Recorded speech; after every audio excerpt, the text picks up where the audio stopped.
hukumnya wajib diganti. Segala sesuatu yang keluar dari dua jalur pembuangan. Selanjutnya wan naumu ala ghairi hayatil mutamakkin. Tidur. Tidur itu membatalkan wudu, tapi ada pengecualian. Kecuali tidurnya dalam kondisi duduk begini. Dalam kondisi duduk yang pantat kita, artinya lubang saluran pembuangannya itu masih anteng di lantai. Jadi masih duduk begini. Jadi walaupun ketiduran enggak batal. Karena buang angin itu enggak mudah. Buang angin itu baru bisa terjadi satu kalau ngeden. Tuh ngeden enggak apa-apa Ibu. Ngembat itu baru bisa berlaku. Atau yang kedua, miring kata beliau. Buka jalan. Masuk angin Pak kembung perut, tapi jenengan duduk aja begini, duduk. Suruh angin keluar sendiri, ngin keluar enggak bisa. Walaupun kembung enggak bisa keluar angin itu. Kecuali kalau ngembat kayak bom suaranya itu, ngadu sama lantai. Ya kalau di sini mah malu ngembat Pak, kalau depan istri mah enggak malu kan. Ya bapak-bapak waktu masih bujang PDKT, kalau pengen buang angin pura-pura nelpon keluar, padahal ngebuang tuh. Tapi begitu sudah nikah main embat aja depan bininya. Walaupun kalau kata dokter Aisyah Dahlan, kentutnya suami depan istri itu bagian dari kemesraan. Jadi ibu-ibu, suami yang rajin kentut di depan istri, suami yang mesra. Enak aja kata ibu-ibu. Bales Bu, jangan nggak apa-apa, bales aja. Ibu-ibu boleh mesra juga, ngeden juga lah. Jadi nggak bisa memang Pak. Secara teoritis itu duduk begini ini nggak bisa. Untuk keluar dengan sendirinya itu nggak bisa. Makanya menurut mazhab Syafi'i, ketiduran dalam kondisi duduk itu tidak membatalkan wudu. Termasuk ketiduran ketika mendengarkan khatib berkhutbah, itu tidak membatalkan wudu. Kecuali sudah ngangkat, pantatnya sudah ngangkat ya, atau sudah berbaring juga. Selanjutnya wa zawalul aqli bisukrin aw maradin.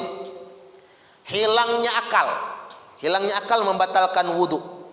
Bisukrin mungkin karena mabok, aw maradin atau karena sakit, pingsan misalnya kan, kesurupan misalnya, teler mabok misalnya, itu membatalkan wudu itu. Selanjutnya walam surrajil mar'atal ajnabiyata min ghairi ha'il. Sentuhan kulit ketemu kulit.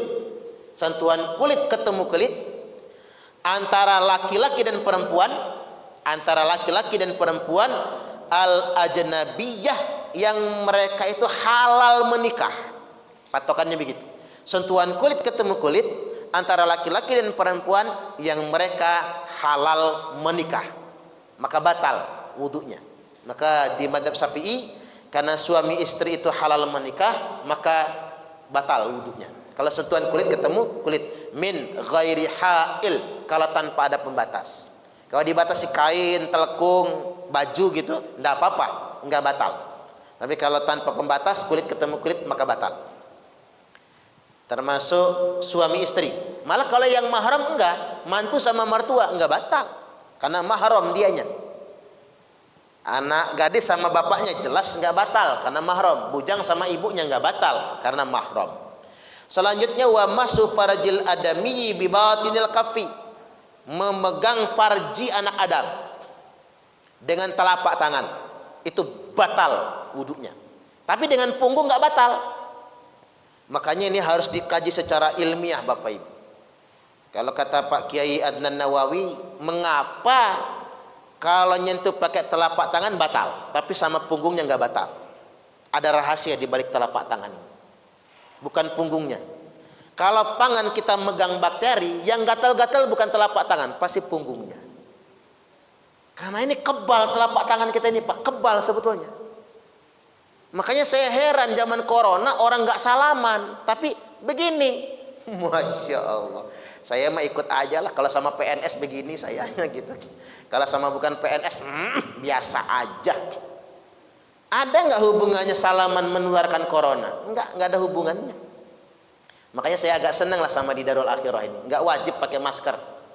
Saya tuh bukan nggak suka pakai masker, cuman kalau kelamaan sakit kuping ini Pak, nyantol masker di sini itu yang jadi masalah gitu. Iya, jadi jabat tangan itu kan bisa antibakteri ini Bapak Ibu. Ini kan antibakteri sebetulnya nih Pak. Ini harus dikaji lebih dalam. Kita bukan pakar, kita tukang ceramah. Makanya anak-anak kita itu suruh dalam belajar ilmunya itu. Jangan main game aja kerjaannya. Generasi kita umat Islam ini harus cerdas-cerdas mengkaji apa rahasia di balik ini. Cuman umat Islam tuh jangan berantem perang aja kayak Timur Tengah itu. Kapan lagi kita majunya? Orang Barat sudah maju kayak gitu modelnya. Dikaji. Telapak tangan tuh ada rahasia, kekuatan di balik itu. Makanya tadi nyentuh pakai telapak tangan batal wudu. Dari punggungnya enggak batal. Selanjutnya wa masu halqati duburihi alal jadid. Menyentuh kasar aja enggak apa-apa, anus. Menyentuh anus dengan telapak tangan juga batal wudu.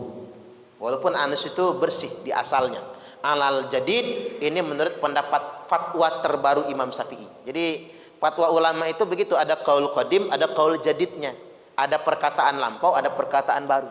Sabda Nabi aja begitu, Pak. Ada hukum lama, ada hukum terbaru. Kayak contoh, hukum lama nggak boleh nyimpen daging kurban lebih dari 3 hari. Fatwa terbaru, sabda Nabi terbaru, Nabi memperbolehkan menyimpan daging kurban lebih dari 3 hari. Kalau kita menyimpan daging kurban 3 bulan, masuk freezer soalnya. Karena masih enak kalau makan saat itu juga. Baik, sampai di sini kita buka tanya jawab. Saya persilakan.